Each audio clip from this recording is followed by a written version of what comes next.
On the 8th of September 1940, in Montignac, a village in the Vézère Valley in the Dordogne, Marcel Ravida, an apprentice mechanic, went for a hike up a hill overlooking the Lascaux Manor. As he slipped into a bramble-filled hollow, he discovered a hole in the ground, opened up by the fall of a large pine tree. A loose rock rolled in, and he heard it echo as it fell further and further down.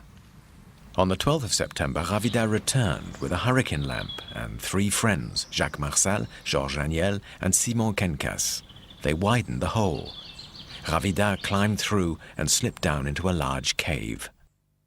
The others followed with the lamp, and as they ventured deeper inside, found the walls to be covered with paintings. They kept their discovery a secret until a few days later they decided to inform their old schoolteacher, Léon Laval, whom they took to the cave. The abbot Breuil, the most renowned French prehistorian of his day, who was staying in nearby Brive, visited the cave some 9 days after its discovery. With the war just over, news of the Lascaux cave made the headlines and gave rise to a whole host of photographs, films, and books.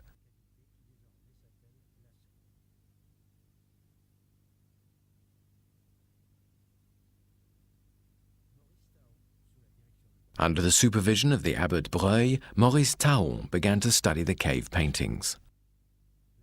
The abbot Glory continued the search and recorded the paintings and carvings.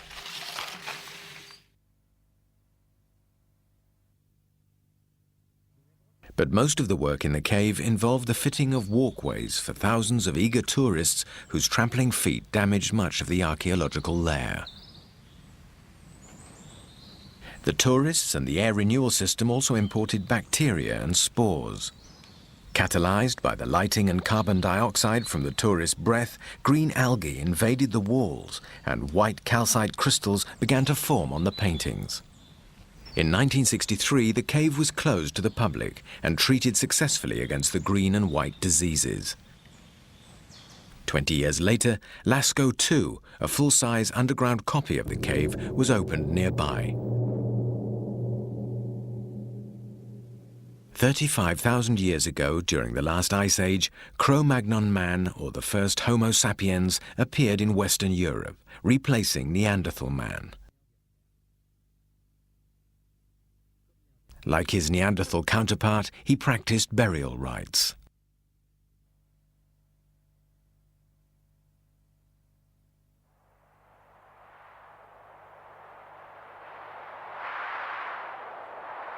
With much of northern Europe covered in ice, the climate of the Vézère Valley was much like that of the steppes and tundra of today. Man was only able to survive with a regular supply of roots, berries, and meat, therefore making it essential for him to be an accomplished hunter and fisherman.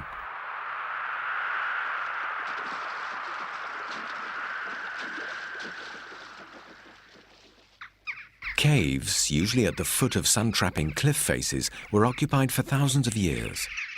Successive layers of soil in these habitations have allowed us to define several different Cro-Magnon subcultures named after their discovery sites: Aurignacian, 33,000 years ago; Garvatian, 27,000 years ago; Solutrean, 22,000 years ago; and the final culture of the Paleolithic age, Magdalenian, which dates from between 18,000 and 10,000 years ago.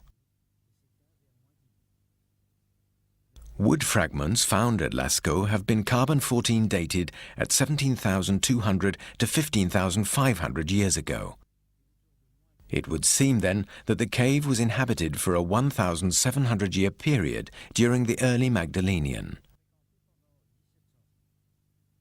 Certain stylistic points have led some researchers to date the earliest pictures to the final phase of the Solutrean.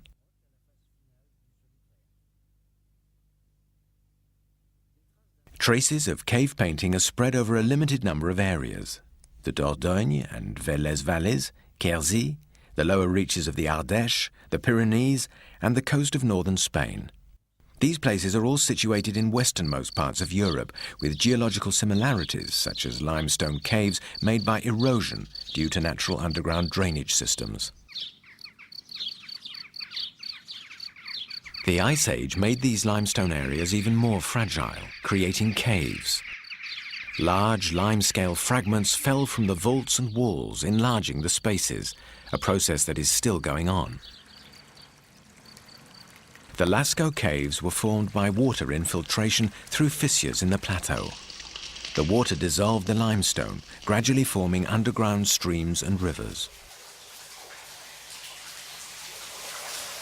These galleries, once dried out, usually take the shape of a keyhole.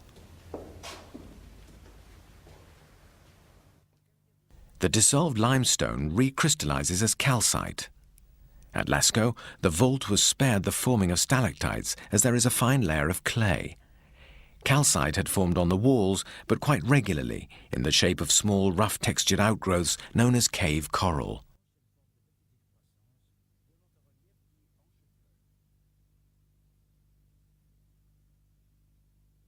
Like the shelters, the porches of the cave had also collapsed as a result of thousands of years of erosion. Sediment gradually built up, blocking the entrance, but it was thanks to this that the Lascaux caves were preserved.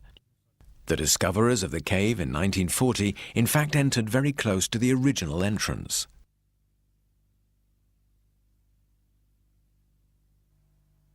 The cave is made up of a network of galleries measuring no more than 250 meters in all. These galleries are themselves divided into several distinct areas.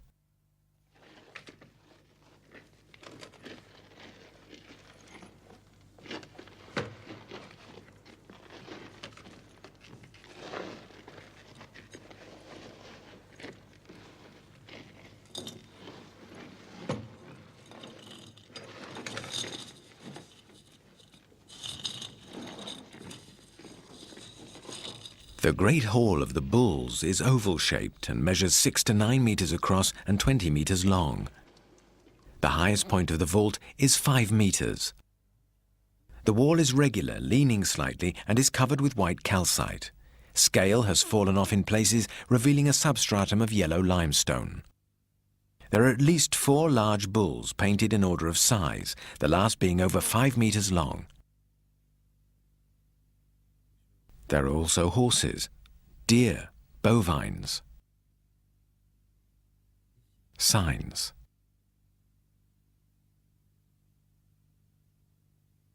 and a strange animal nicknamed the unicorn.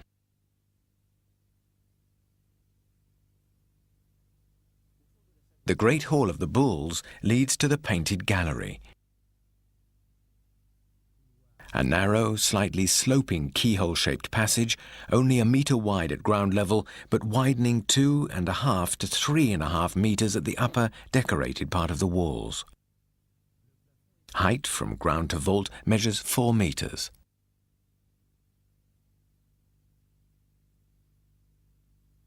To the left of the entrance, a cow. To the right, an unfinished deer. 3 large red cows, horses nicknamed Chinese horses, and signs. As the gallery narrows on the right wall, a black cow, and a series of 5 small horses nicknamed the ponies. Then a bull's head. On the left wall, a bull measuring more than 3 meters, and 2 red outlines of cows.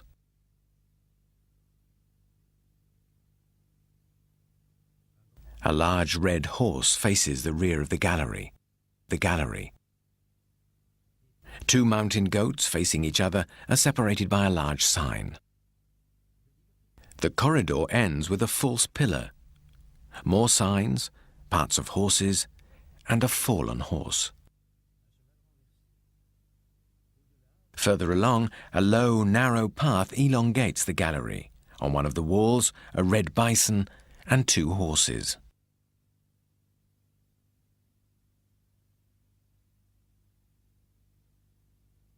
To the right of the Great Hall of Bulls is the lateral passage, measuring some 15 meters long and 2 to 4 meters wide. This passage is formed by 5 successive conches, or domed roofs. It has suffered thousands of years of corrosion from the damp drafts that blow through to the entrance of the cave. The lateral passage must at one time have been completely covered in paintings and carvings, of which about 200 survive. horses, bovines, mountain goats, and signs.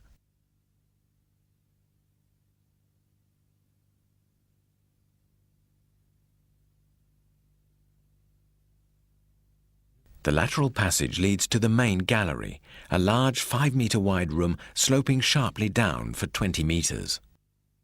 On the left wall, on the corner of the passage and the main gallery, a small carved horse. A frieze displays the heads of 7 mountain goats and a deer.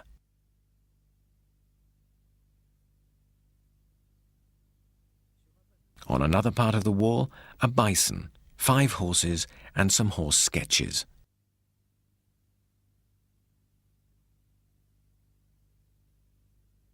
Further along, a large black cow, 20 or so small horses in a line. The outlines of all these animals have been carved, then painted over.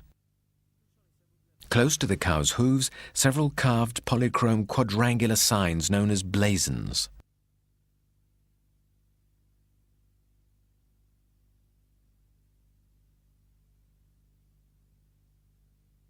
Opposite, the frieze of the deer. At the lowest part of the main gallery, 2 passing bison.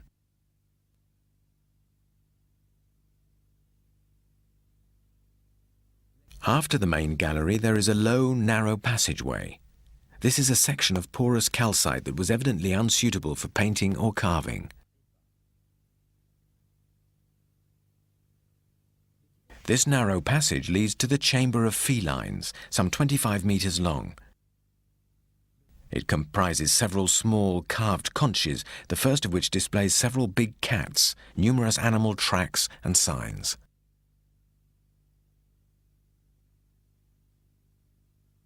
At the end of the chamber there is a slight drop, after which there is a bison, a cross, 3 lines, and 3 pairs of aligned spots.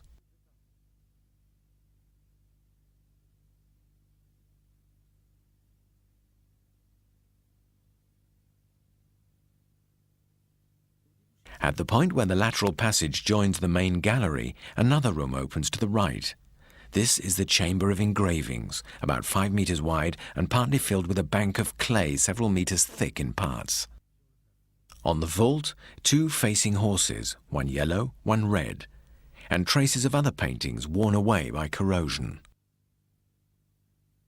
And everywhere, from floor to ceiling, nearly 1,500 superimposed figures. 1,000 paintings and carvings, including 125 horses, 38 bovines, 70 deer, 17 mountain goats, and 400 different signs.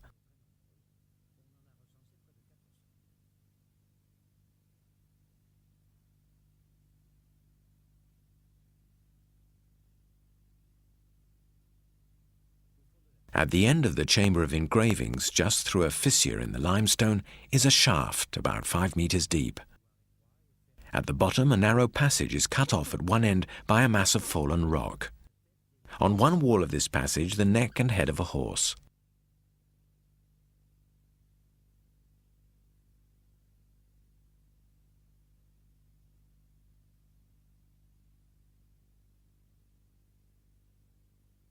On the other, a wounded bison and a man falling backwards. A staff or sign topped with the head of a bird.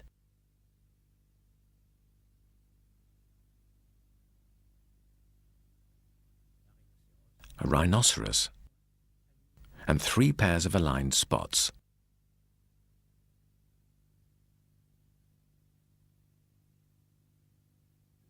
More than 100 medium-sized flat stones were found in the cave. Some had been scraped with a sharp tool to produce a small cup. These stones were in fact lamps in which blocks of animal grease spiked with touchwood or juniper twigs were lit. When burned, these lamps would give off as much light as modern-day candles.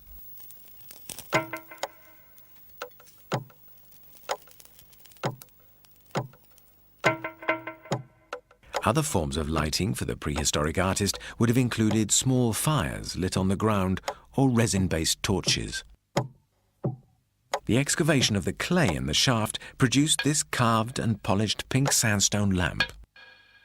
The cup contained the residue of carbons from a resinous plant such as juniper. To decorate the upper walls, 3 to 4 meters up, the painters would have fashioned ladders from tree trunks. In the painted gallery, several holes dug into the walls were found to be on the same level as the ledges in the natural cornice. This seems to suggest a scaffold of tree trunks wedged into the rock, giving the painters access to the upper parts of the gallery and enabling them to stand and work. The passage was heightened to make it accessible for tourists, but Magdalenian man would have had to stoop. Thus, the painters probably worked sitting down. To paint the black cow in the main gallery, they would have been able to stand and sit on the wider parts of the cornice. Opposite, simple trunk ladders would have made the upper wall accessible for them to paint the 5 deer. The walls on the chamber of felines were low enough to be painted without ladders or scaffolding. The painters would, however, have needed to reach the bottom of this 4-meter deep shaft. A clue as to how they did this was discovered buried and preserved beneath several centimeters of clay, a fragment of rope made from 3 twisted vines.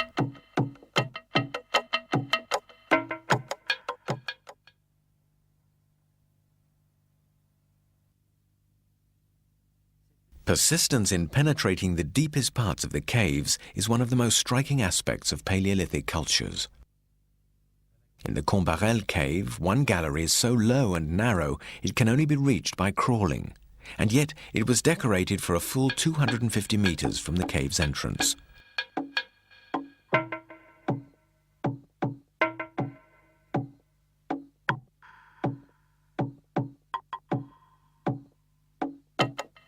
Whereas many prehistoric inhabited sites appeared to be regular catacombs, at Lascaux very few animal bones were found in the cave. The painters and inhabitants seem to have brought a bare minimum of food to sustain them while working underground.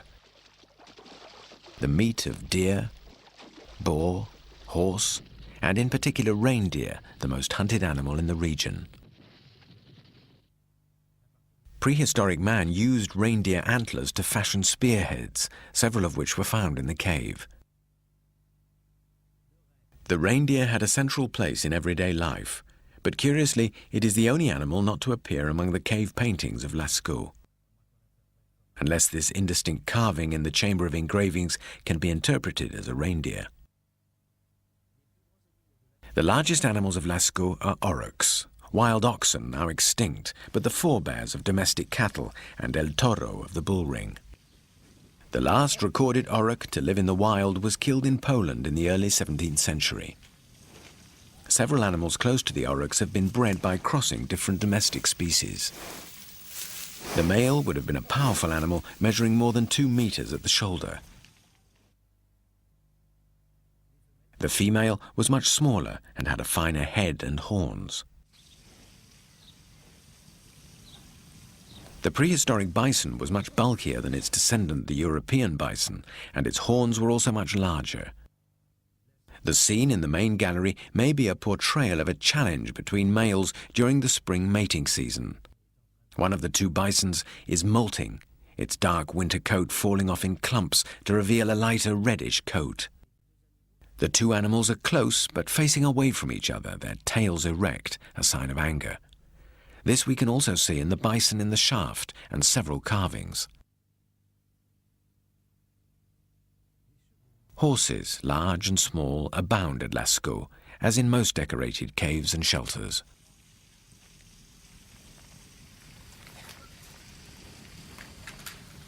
Some have a dark M-shaped top coat with a lighter underbelly. They are often depicted with lines on their shoulders, a trait found in the Przewalski horse, an endangered wild horse limited only to Mongolia, where it was recently reintroduced into the wild. Others resemble the tarpan, the now extinct long-legged horses of the steppes. Others resemble modern ponies. One horse is grazing, another rolling on the ground. Others are jumping or rearing on their hind legs. One galloping horse has its ears pricked forward, a sign of attention. Another, fallen on its back, has its ears pinned back, a sign of fear.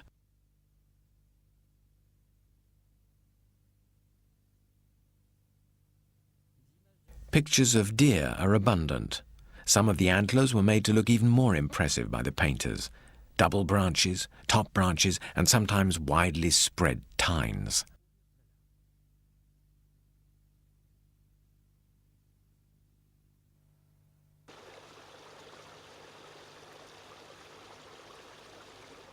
In the painted gallery, two mountain goats face off. In the main gallery, a herd of old males walks in line. A small bear is apparent in the ventral line of one of the aurochs. In the deepest part of the cave, two panels depict a number of felines: round ears, square muzzle, and a tufted tail. These are undoubtedly cave lions. One appears to be springing, the other roaring, maybe spitting blood. He is spraying urine to mark his territory. Both lions bear an arrowed sign. In the shaft, a woolly rhinoceros. Paintings of this once widespread bicorn were also found in caves at Rouffignac and Combe d'Arc.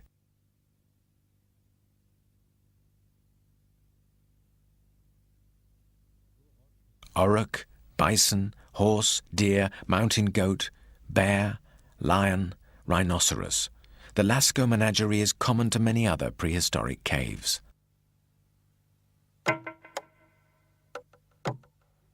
Several flat or hollowed stones were also found at Lascaux, some of them dyed red or yellow.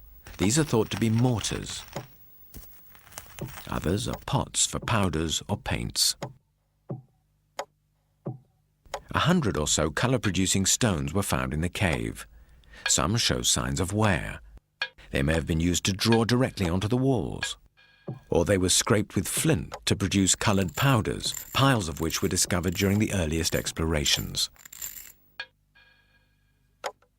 Manganese oxide is a black mineral, often naturally present in the caves. Sharpened to a point, it produces a thick black line.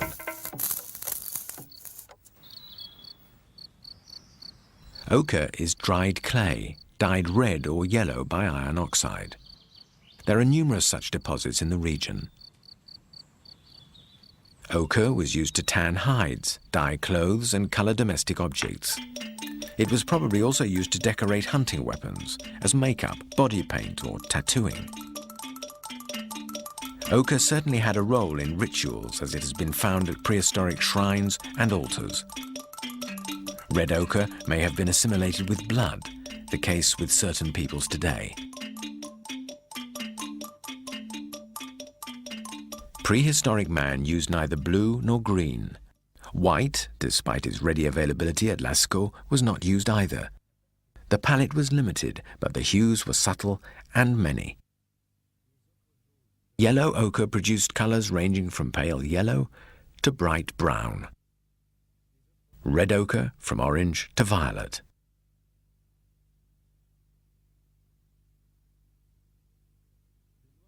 Manganese oxide, depending on its density, gave grey browns, metallic greys, or jet black. Many of the figures are monochrome, but some are painted in two colours, yellow and black, red and black. The quadrangular signs in the main gallery group the three basic colours of the Lascaux palette: red, yellow, and black. In the scene with the fallen bison, the animal on the right was first painted in red, then traced over in black to give a variation in tone.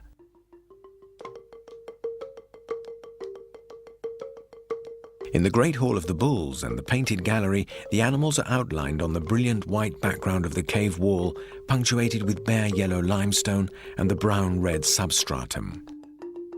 Despite the few colours used, the overall effect is one of polychrome. The orange and red glow of the torches would have made the blacks even darker, while bringing out the richness and brilliance of the reds and yellows.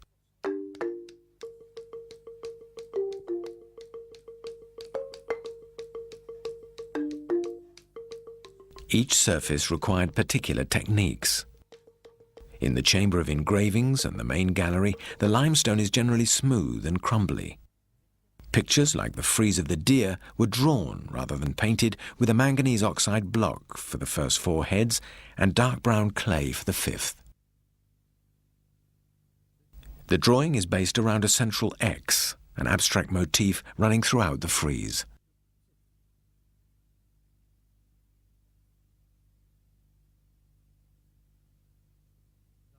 In the Great Hall of the Bulls and the painted gallery, several of the figures are coloured with subtle, gradual shading. 2 techniques were used to accomplish these effects: spitting and blow painting. Spitting was still until recently the favoured technique of numerous hunter-gatherer peoples such as Australian Aborigines and Kalahari Bushmen.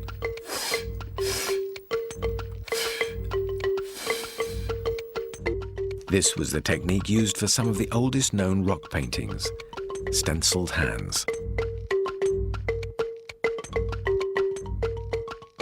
Although widely practiced in other caves, this technique seems to have been rarely used at Lascaux. Here, for example, in the deepest part of the painted gallery, where the surfaces of these red figures are rather irregular.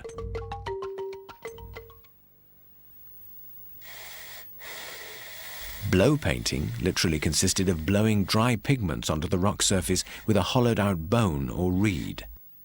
This technique was more accurate and gave a more even distribution of powder. The hand or flat materials, such as animal skins or bark, were sometimes used as stencils to obtain sharper outlines. Some paintings are signed with series of blow-painted spots. The mountain goats appear to have been done with similar spots, only joined together.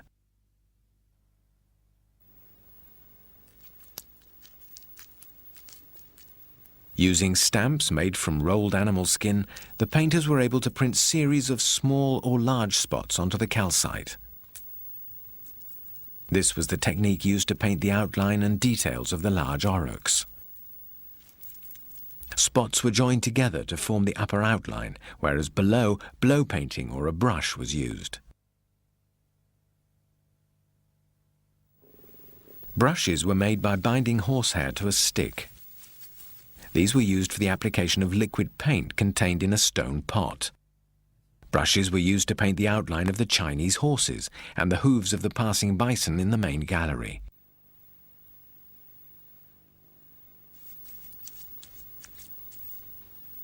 Some paintings show signs of being reworked. The horns of the first aurochs in the rotunda were first done in black, then gone over in red, although it's impossible to say how long after. There are also signs of correction. The breastline of one of the red cows was painted a second time.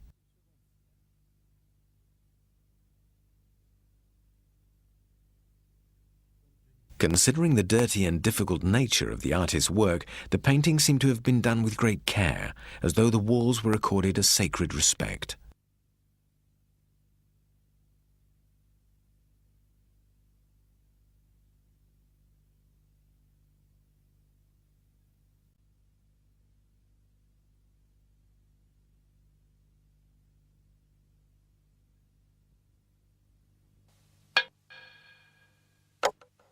Hundreds of shaped flints were found on the cave floor, and nearly all show signs of wear and tear. Fine lines were carved with a sharp point, boulder lines by applying the full width of the flint and working back and forth.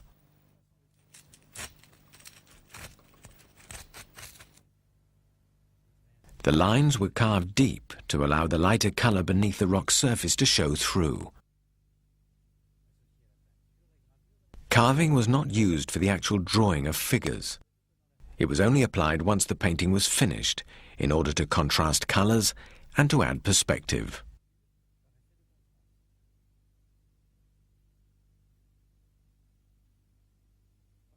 In some figures, carving was used for the detailed work such as eyes or nostrils, or to produce new figures within an already completed one.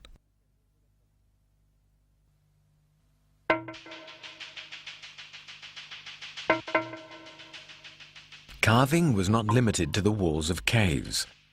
Along with painting and sculpture, it had a variety of uses. During the Magdalenian period, the decoration of personal and household artifacts became more and more widespread.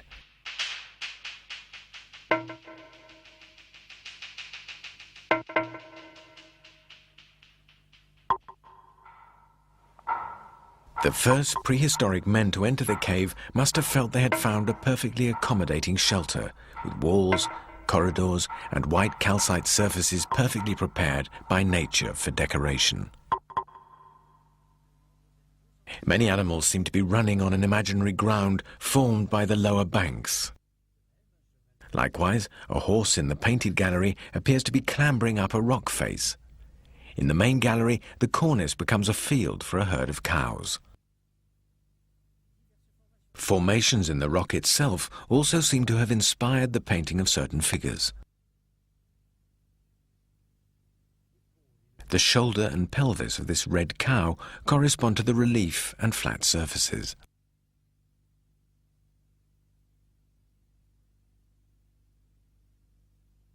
The falling horse twists around a natural pillar.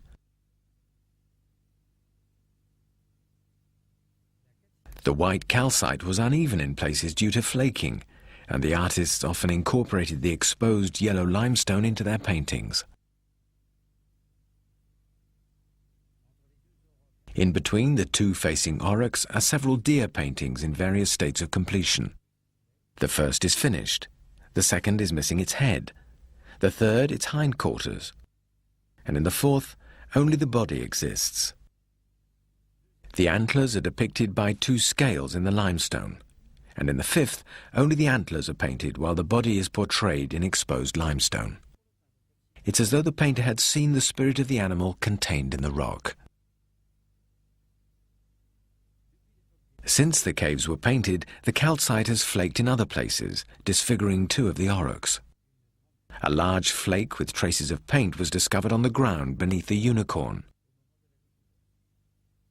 Today, it has lost all trace of colour. It's possible, though, to reinsert it with the aid of a photograph taken in 1948. The head of a small horse reappears, likewise a large horse's head, painted in the same style as the neighbouring aurochs. On the opposite wall, there is the slightest trace of a sixth auroch facing the entrance to the cave.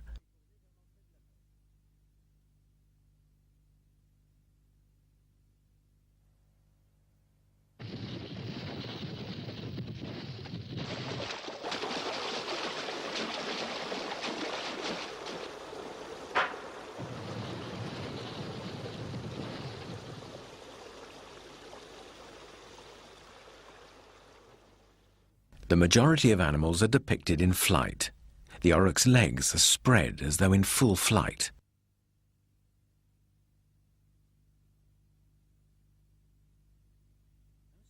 A single anatomical detail is enough to create movement. The wounded bison in the shaft is charging. To show this, the artist has lowered the head without changing the position of the shaggy mane. A cow in the painted gallery is either jumping or rolling on the ground. Sometimes an animal's breath is portrayed with a short brushstroke.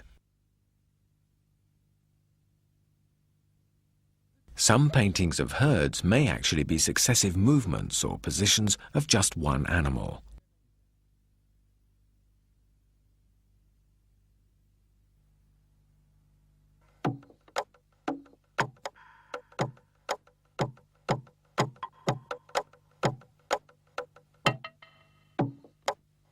The conventions of perspective appear to correspond to the observations of hunting people.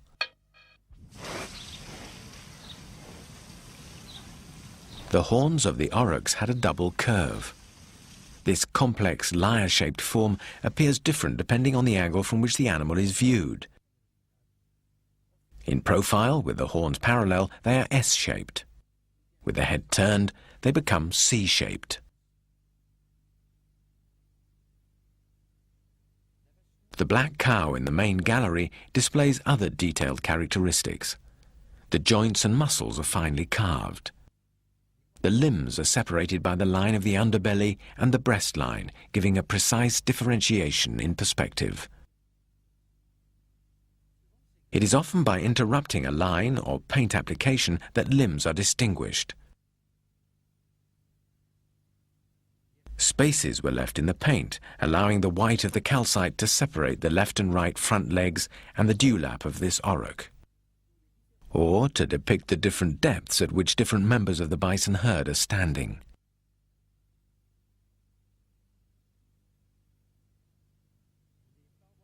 The painted walls are either sloping or high up.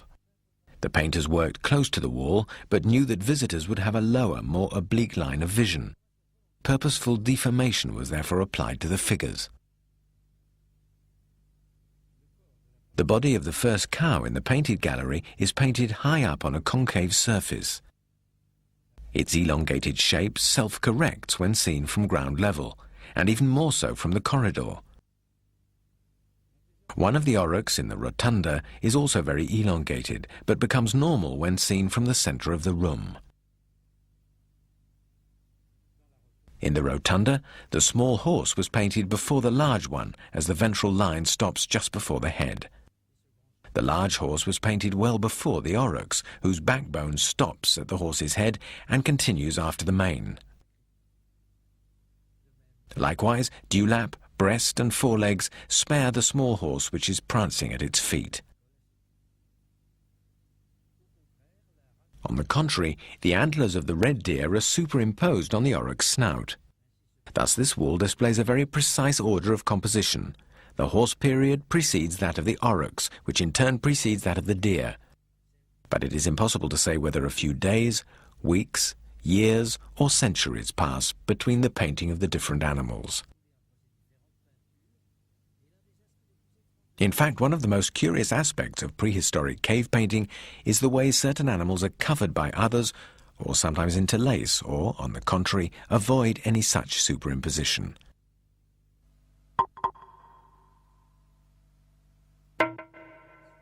Superimposition of carvings is even more strange.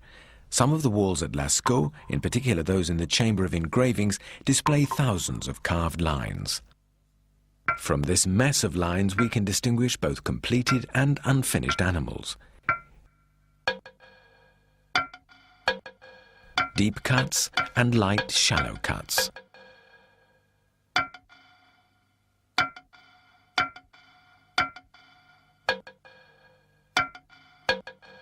Groups of lines and individual lines.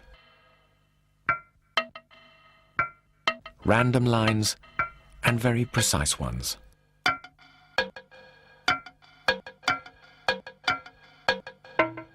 More than 400 signs were painted or carved at Lascaux, an incredibly high number in cave art.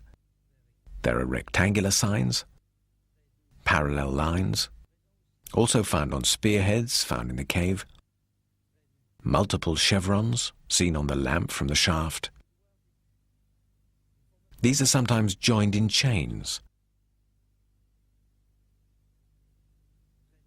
Several lines making a star, also present on a spearhead found in the cave. Oar-shaped signs, straight and curved. Some depicting feathers or fans, others like feathers or fans, others slightly curved have been nicknamed huts.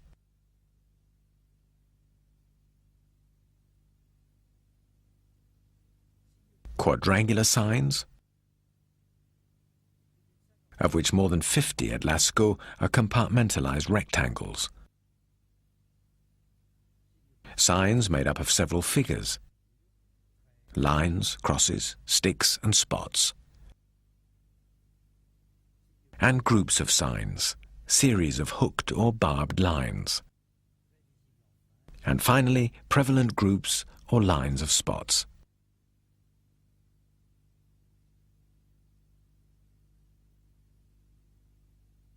At the back of the hall of felines in the depths of the cave are 6 red spots lined up in pairs. The same figure, this time in black, is to be found in the shaft behind the rhinoceros. The sign could signify the end of the cave.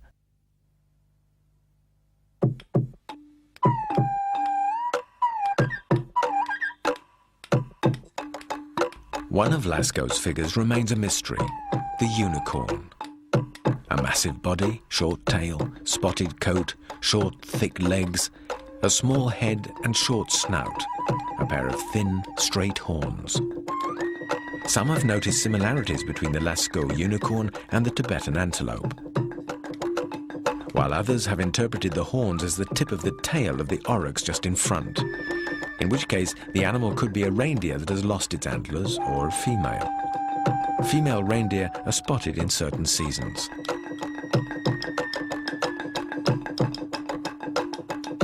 Some people have even claimed the animal is a big cat, a witch disguised as an animal, or some other imaginary beast.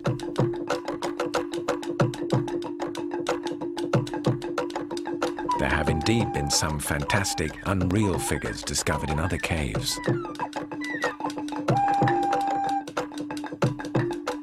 Several of the Lascaux animals are only partly depicted.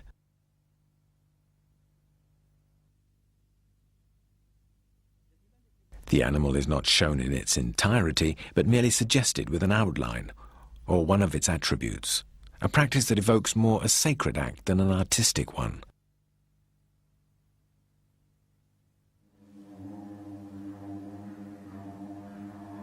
The only human depicted at Lascaux is a black outline in the scene in the shaft.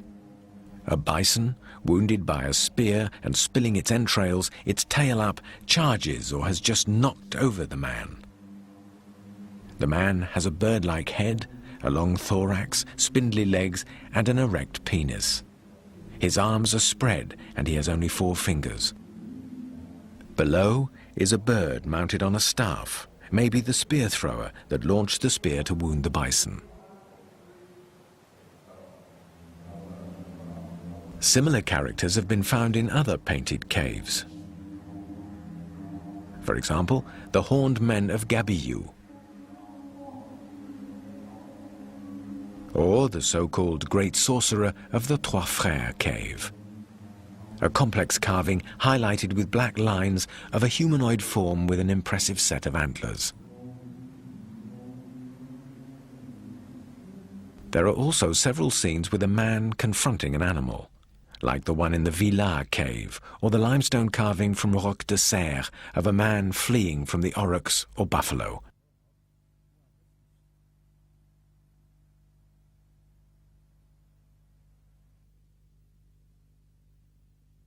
Similar scenes of men wounded by spears have been discovered in caves at Pechmerle, at Cougnac,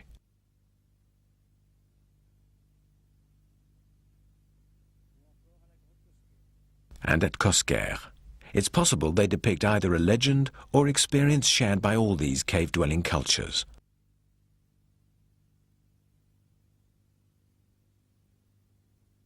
Towards the end of the 19th century, as science basked in its positivist anti-clerical triumph, art was considered merely a product of the human desire to decorate. But soon, the sacred underground aspect of cave art came to the fore. By comparing it to the pictorial art of societies studied by anthropologists, Salomon Reinach concluded it was linked to magic. Through multiple paintings, the sorcerer or hunter would appropriate the powers of the animal and the fertility of the herd for himself before going on to perform rituals of magic.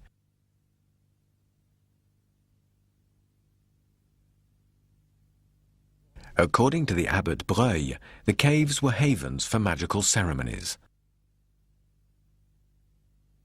The arrowed animals corresponded to the magic of destruction, pairs of animals to the magic of reproduction, some of the scenes involving humans to the magic of hunting.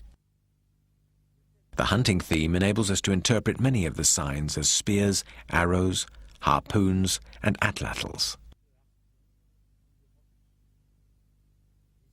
quadrangular signs as traps, and chevrons as stylized animal tracks or horns.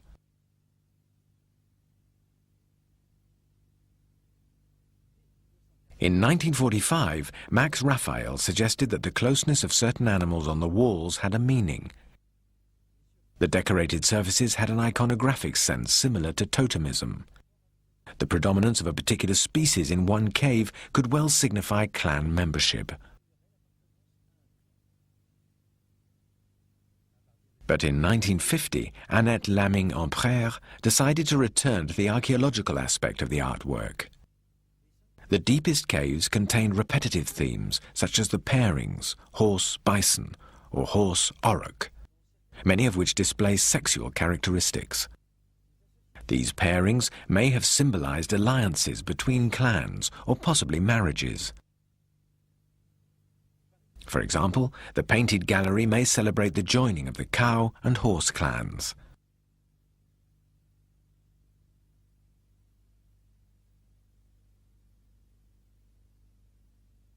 André Leroi-Gourhan adopted these theories and developed them further. He began statistical research by cataloguing the position of animal species on the walls of various caves. Some, such as felines and rhinoceroses, seem to mark the end of the caves. Others, like horses, bison, aurochs, and deer, occupied central areas. He also noticed a main theme for each of the largest caves, usually based on a pairing, invested with sexual characteristics and accompanied by secondary figures. At Lascaux, the main pairing is that of the horse and the aurochs. The secondary figures are the deer, the mountain goat, and the bison. Leroi-Gourhan also attributed a sexual meaning to many of the signs found in the caves. Thin signs were male, fuller signs female. This evokes the gender-based dualism of the Taoist yin and yang. But over the years, Leroi-Gourhan began to mitigate his theories of sexual symbolism, focusing on the organization of space in the cave. The pairings of animals, their position on the walls, their relationship with signs, formed, according to Leroi-Gourhan, a kind of syntax. Post-Leroi-Gourhan research turned towards analysis of graphic communication. Many interpretations of the cave walls have been put forward, but until now, none are considered definitive.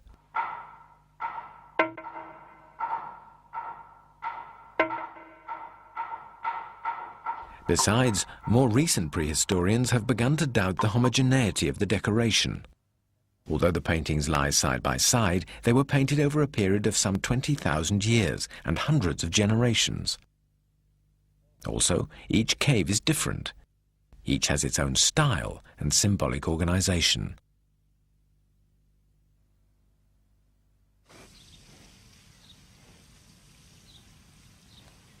Another field of research was based on territory and seasons.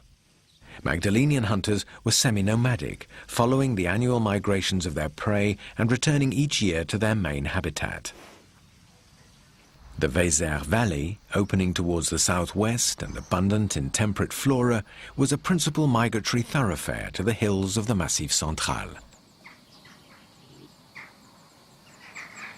Many shelters in the region correspond to hunting tribe habitats.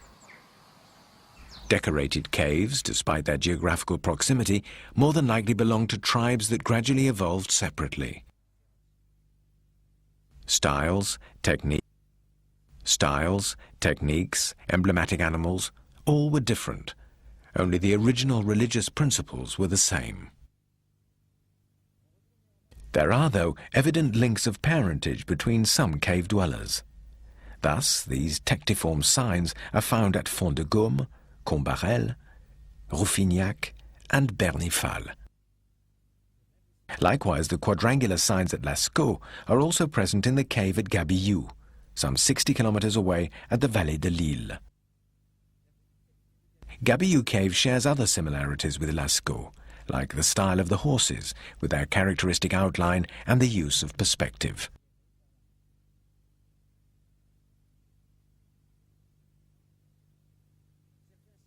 Some signs were almost certainly markers showing clan, tribe, or ethnic membership.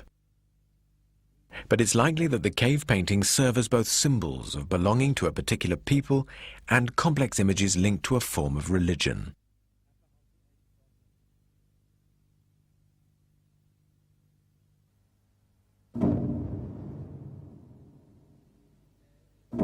There may even have been a fixed route planned for the visitors to the Lascaux cave, a ritual preserved in all ancient and modern religions. This would go some way to explaining the different nature of the decoration in the galleries and corridors. Some areas would be open to everyone, like the rotunda and the painted gallery.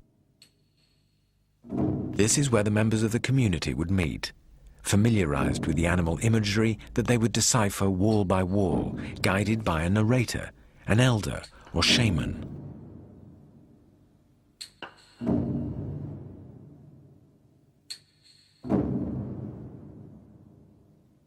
Other areas would be more secret and esoteric, like the main gallery and the chamber of engravings. Here, the thousands of carved lines would need to be deciphered or even completed. The chamber of the felines may have been an area for some kind of initiation ceremony. It could only be reached by crawling, either alone or in a small group, in order to decipher or carve signs. And finally, the shaft. When the cave was discovered, the floor of the shaft was covered with lamps, among which was the pink sandstone lamp. There were also spearheads and flint blades. This may have been a kind of crypt, a secret space reserved for votive objects.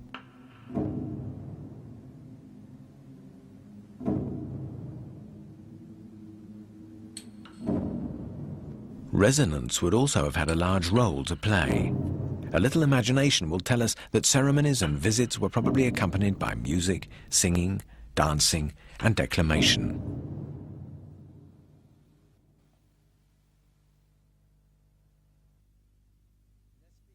The visceral, animal, and sexual aspect of these underground spaces would surely have affected even the most stubborn of imaginations. It is almost certain that there was a powerful symbolic link between the beliefs of Paleolithic man and the architecture of the caves, the succession of rooms, and the evocative relief in the stone walls. The flickering shadows produced by torches and grease lamps must have added an illusionary dimension to the already otherworldly quality of the caves.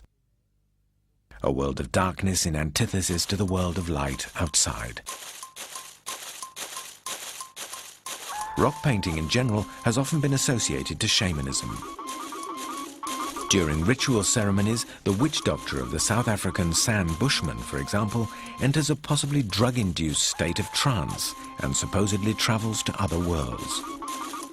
To those of the dead, or of animal spirits who give the power of healing or bring him successful hunts. A similar shamanist culture is found among the natives of the Americas and the peoples of Siberia.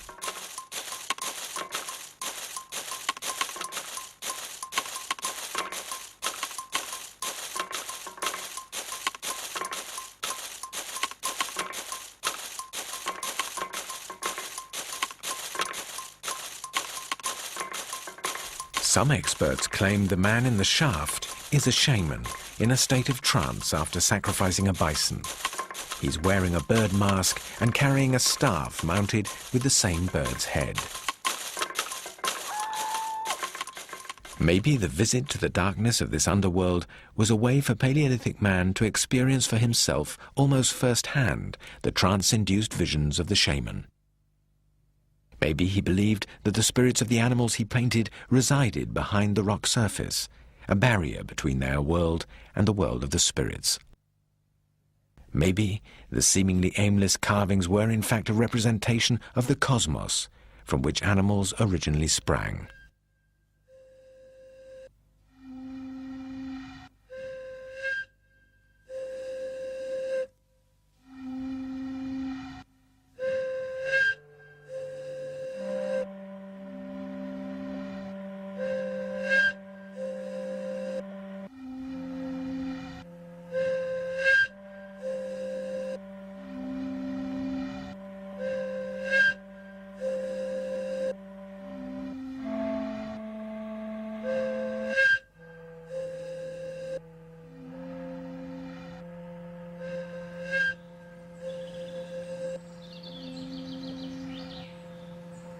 A decorated cave is then a symbolic construction containing messages with several levels of understanding.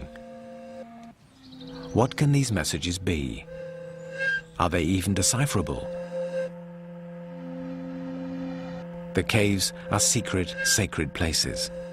The figures and signs relate sacred or initiatory stories, usually passed on in the oral tradition as myths and legends. Indeed, in all non-literate societies, art is inseparable from myths and legends. They have always been told in epic songs and poems or in pictures of men, animals, and imaginary creatures. Myths have enabled man to tell of the origins of the sun, the stars, the planet, and of himself, and to solve the existential paradoxes of the community, those of earth and sky, day and night, man and beast, man and woman, life and death.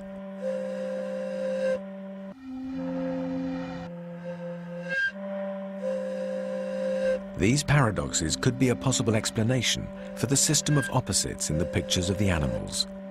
The caves were the reservoirs of myth, and in turn, the reservoirs of the images that inspired the decoration of objects used in everyday life.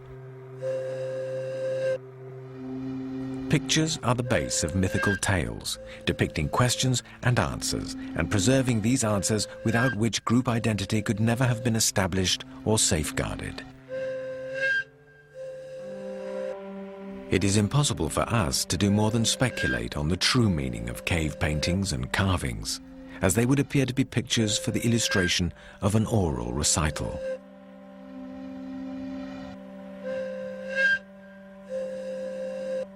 It was impossible, too, for prehistoric man not to see himself as a mirror image of animals, if not an animal himself. Indeed, the great ancestors in myths throughout the world always are animals. As in most hunter-gatherer oral tradition, the myths told on the walls of Lascaux are perhaps epic tales of ancient times when man and beast were one.